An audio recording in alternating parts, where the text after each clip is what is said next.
my name is Adriana Barron. Today we're going to continue with the part of the project that is to get the definite integral in a determined area.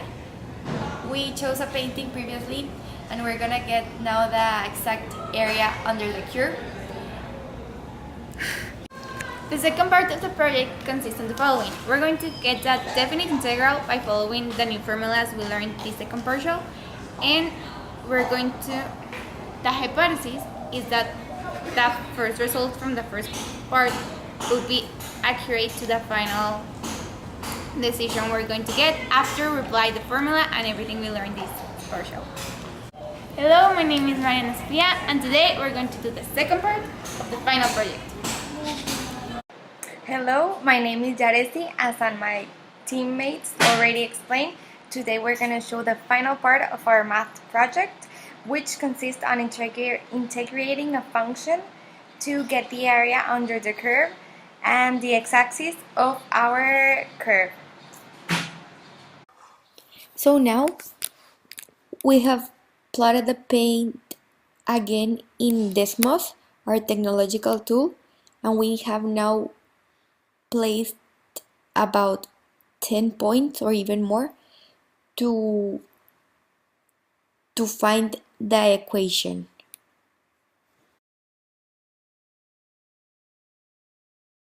We're going to try several equations in order to see which function adapts the most to our plotted point in order to get the area under the curve. In here, we tried an exponential function. However, it is not as precise as it should be. We have chosen a quadratic function. This one is the function that best adapts to the painting, as it can be seen with this parabola. It can almost fit the curve of the dots that represent our painting to get the area under the curve.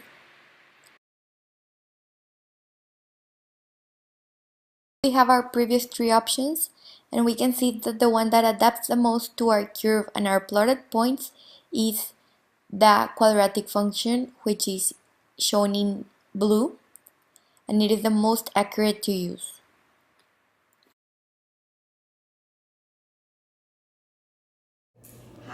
Using a technological tool, we plot some points in our line, in our curve, and we got multiple equations. After analyzing each one of them, we find out that the most accurate was this one, 0.0413 x squared minus 0.4862x plus 13.3574.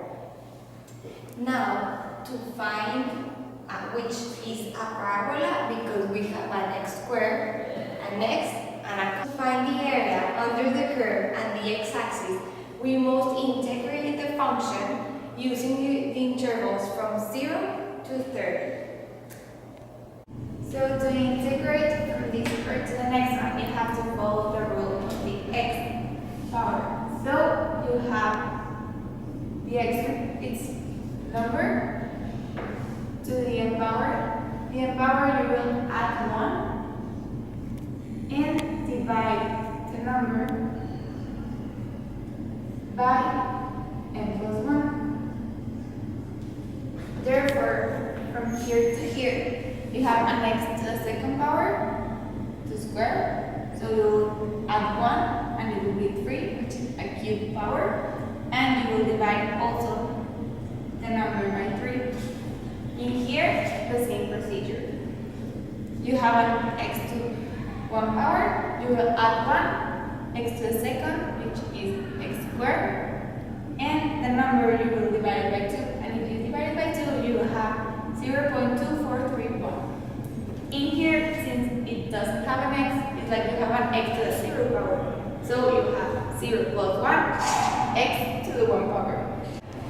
This straight vertical line with 30 and 0 means that you need to make the definite integral formula, which is to follow.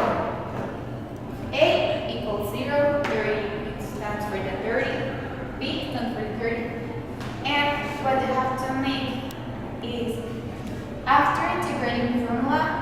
will plug in the b and subtracting a, which will be the bigger value minus the smaller, which is reflected in the following formula.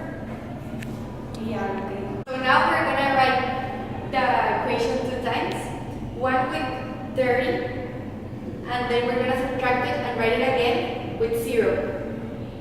Which 0 is always 0, we can cancel out all of the part, and we just evaluate this side.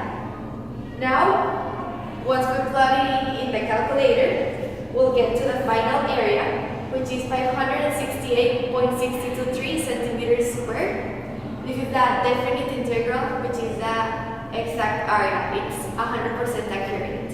And as proven with Graphmatica, the area is correct.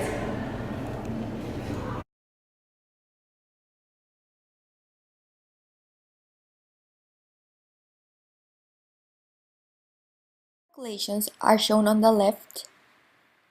Those were the first part of the project where we got an estimation of the real area with Riemann sums. The one in bold is the most accurate with Riemann sums because it has more rectangles.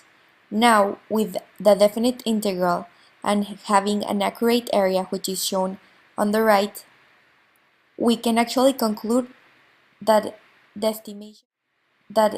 estimation is good and that the result is accurate since it's in the middle of the previous estimation of real area, which was greater than 547.2 centimeters squared and less than 575.2 centimeters squared.